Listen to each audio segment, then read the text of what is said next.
Karos, ada satu lagi diet yang mungkin kita lupakan ya Karos ya. Sekarang lagi ngetren dietnya Tia Arestia. Nah, ada lagi sendok. Apa tuh? Diet tanpa sayur. Jangan makan sayur karena sayur justru dianggap mencegah penurunan berat badan. Kita tanya sama yang kamu sebut sebagai maha guru Dokter Nangalak itu. Hai Dokter Tan Shotyan. Nah, Dokter ini dia. Tan. Pertama kali aku datang dimaki-maki. Oke. Pertanyaan pertama. Kan selalu Aderai bilang soal sayur.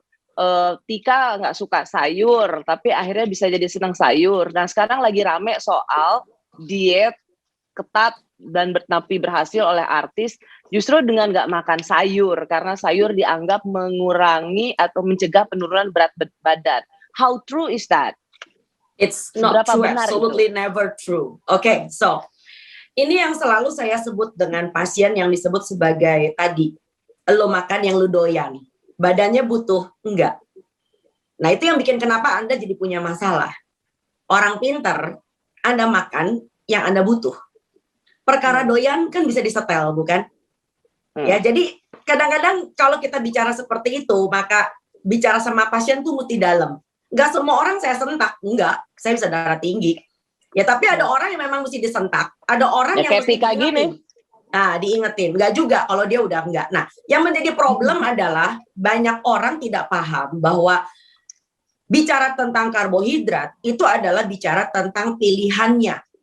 Ya, seperti manusia itu kan banyak sekali pilihan. Ada orang Jawa, ada orang Sunda. Bukan berarti semua orang Indonesia kan mukanya sama. Betul apa enggak? Ya, karbohidrat. Anda tahu ada yang disebut dengan karbohidrat buat otot. Karbohidrat buat otot itu adalah karbohidrat yang cepat dicerna menjadi gula. Ya, lalu kemudian isinya pati dari beras, ubi, singkong, kentang, jagung, talas, ganyong, kipul, Garut, Indonesia pusatnya. Ada lagi karbohidrat buat otak. Nah, jadi otot sama otak kerjanya beda. Kalau Anda lebih banyak duduk, lebih banyak kerja pakai otak, maka karbohidrat yang kita pakai adalah karbohidrat yang lebih banyak antioksidan, lebih banyak polifenol, lebih banyak mineralnya, lebih banyak vitaminnya. Karena itu adalah radikal bebas. Menalangi radikal bebas, which is sayur dan buah. Anda buka linknya Harvard. So sayur dan buah adalah karbo. Ya, jadi salah banget kalau Anda mengatakan saya limitasi karbo. It's not true at all. Ya, sebab kalau dia mau dibilang limitasi karbo, maka Anda kejebak dengan yang namanya tangki bensin Anda isi dengan oli.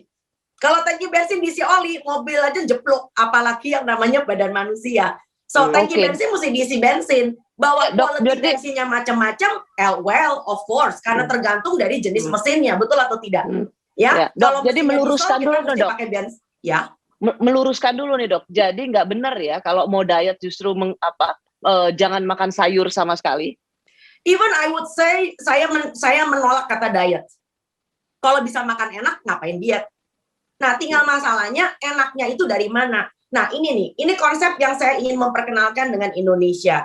Jadi kita itu memang udah parah banget. Kalau Anda lihat riset kesehatan dasar Republik Indonesia, ini riset yang 5 tahun sekali diadakan. Kamu tahu nggak negara yang sekaya ini hasil buminya melimpah ruah? Kita punya varian sayur dan buah yang terbaik di seluruh Asia Tenggara. Kamu tahu nggak orang Indonesia yang kurang makan sayur dan buah itu berapa banyak? 95% lebih kurang orang makan Indonesia. Sayur dan buah. Lalu pertanyaan saya, sayur sama buah kita tuh dilempar kemana? Nah ini kan menarik gitu loh ya. Lalu kemudian ada lagi tren-tren baru ya. Orang kemudian makan sayur dan buah dengan diolah. Entah itu di jus, apa dibikin smoothies. Even orang Indonesia aja nggak ngerti bedanya jus dengan smoothies. Ini menarik. Gitu loh ya. Nah, sementara media sosial itu berkembang dengan luar biasa. Ya, sama seperti tadi saya dengar mengenai Ricky. Ricky mengatakan bahwa gue nggak pakai minyak tapi gue udah pakai air fryer misalnya. So, hello, that's another problem, darling. Anda tahu karena apa? Karena yang kalian takutkan cuma minyaknya. Kamu nggak ngeri dengan efek dari pemanasan dengan suhu tinggi.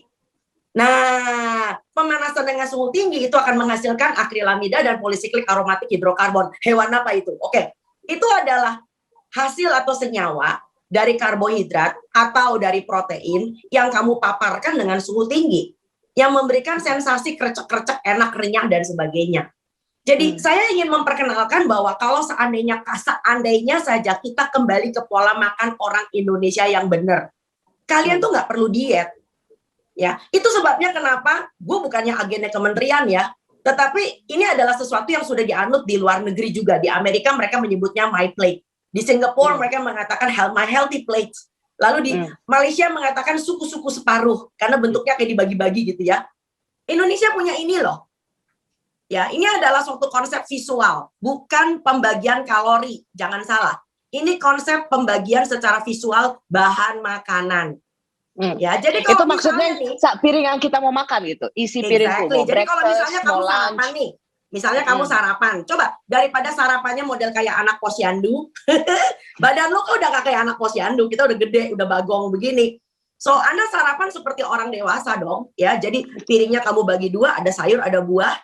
Lalu kemudian ada karbohidrat nggak selalu nasi. Lalu kita punya lauk. Oke, kita ngomong di Pulau Jawa misalkan. Misalnya pagi-pagi kamu makan pecel. Buahnya apa? Pisang. Pisang murah banget, bisa minta sama tetangga. Kalau lagi pas berbuah, ya nggak? Lalu kemudian karbonya apa? Kamu bisa makan roti sumbu. Gue ngerti roti sumbu lah.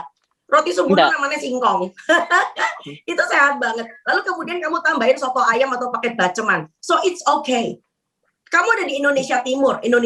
Kita punya pepaya. Ya, lalu kemudian pepaya, daun pepayanya bisa dimasak, betul nggak? Pepaya dan daun pepaya. Lalu kemudian kamu makan karbonya apa? Orang Indonesia Timur banyak sekali umbi, betul? Ya, ada kemudian ada misalnya Anda pakai ubi ungu, ubi merah. Lalu kemudian ininya kamu pakai lauknya misalnya dicocol pakai sambal ikan roa. Wow, itu enaknya bukan main. Dok, ya, jadi dokter mau bilang bahwa jangan juga terlalu pusingin soal minyaknya, terus air fryernya. Yang penting komposisi makanan itu aja itu udah sehat. Makanan sehat itu adalah fitrah yang bisa diterapkan oleh segala bangsa tanpa membedakan status. Bayangin kalau lu mau sehat, lu mesti punya duit dulu buat beli air fryer. Udah punya itu juga di-endorse, kalau lu punya waktu, kalau waktu listrik lu agak tinggi, itu jeplek semua, air fryer nyala, lampunya mati tong. Oh, nyesel deh di-endorse sama air fryer gara-gara kita nggak ngomong, kita nggak nginjak kakinya orang, kita nggak boleh. Jadi barangkali ada yang butuh air fryer, let it be, ya kan? Tetapi mohon diingat bahwa untuk jadi sehat itu nggak perlu mahal. Sehat itu murah. Yang mahal tapi orang pengen. Tapi sehat itu murah. Aku pengen, misalnya orang kan pengen banget turun berat badan supaya ya juga sehat, supaya keren gitu. Oke, pertanyaan saya, berapa bulan kamu jadi gemuk? So, berapa bulan kamu jadi gemuk? Nah, kalau selama masa pandemi ini udah naik berapa kilo? Kan? Oke, itu kan proses kan. Misalnya saya jadi gemuk dalam waktu misalnya 1 tahun karena makannya ngaco, ya. Tetapi kalau untuk mau menjadi kurus kamu cuma butuh 1 minggu, kamu nyeksa badan kamu, ya. Karena kita bicara tentang kodrat. Kodrat itu ada hitungannya sendiri. Seperti perempuan hamil 9 bulan 2 minggu. Lu nggak bisa gaspol 9 hari anak lu lahir. Halo? Gitu loh ya. So, matahari dari terbit sampai terbenam itu 12 jam. Dimanapun kamu nggak bisa gaspol. So, bicara tentang sehat, itu adalah bicara di mana kodrat harus bermain. Itu nomor 1. Ya, itulah kenapa saya mengatakan kepada seluruh orang-orang Indonesia ini yang semuanya merasa hidupnya pengen praktis, pengen simpel, please. Iya. Perkara praktis, simpel, akurat, efisien itu ada di ranahnya teknologi.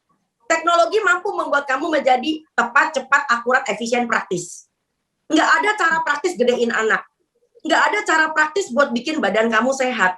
Nah, itu yang saya sebut bahwa keterampilan itu perlu. Keterampilan hidup is going to be gaya hidup. From life skill to be a lifestyle. Lah bayangin kalau dari kecil keterampilannya, life skillnya itu cuma pencet-pencet HP. Lalu kemudian lifestyle-nya apa? Kalau lu butuh makan, lu pencet HP juga. Lu ngerti dong maksud gue? Gitu loh ya. Nah, tinggal delivery maksudnya. Ya, apapun itu, oke? Nah, ya kenapa? Galak ya dokternya ya. Tapi ya waktu lagi diet keto dan sebagainya, aku denger tuh penjelasan dokter Tan Ros, dan gue juga sepaham gimana ya caranya orang hanya makan daging dan daging melulu gitu loh. Terus gue denger dokter Tan bilang semuanya tuh harus seimbang. Exactly. Ya bukannya puja-puji dokter Tan di sini ya, tapi memang apa yang diajarkan dokter Tan tuh makanya tetap aku lakukan sampai sekarang gitu. Tapi aku nambahnya dengan olahraga. Adek aku olahraga tapi lebih ke kardio sih, berenang dan jalan kaki gitu. Karena orang sehat itu adalah bukan tentang makan. Orang sehat itu kayak orang menikah datangnya satu paket. Lu nggak bisa kan lu kawin cuma bilang, Tong, gue cuma bikin anak ya. Gue nggak ngurus rumah, gue nggak ngurus duit, gue nggak masak, gue nggak nyuci, gue nggak ngepel. Nggak ada orang nikah itu datangnya satu paket. Jadi orang mau sehat juga nggak bisa cuma urusan makanannya doang. You need to move, you need to be stressless life gitu loh ya. Jadi contoh, kalau misalnya kita ngomong sekarang nggak apa-apa deh, bilangnya diet ya, meskipun dokter nggak terlalu setuju dengan ini ya diet. Ya tapi diet kita mau pola makan ya, oke. Ya pola makan, diet, tapi di sini diet untuk sehat, bukan melulu tentang nurunin berat badan atau ingin cakep, tapi diet untuk sehat.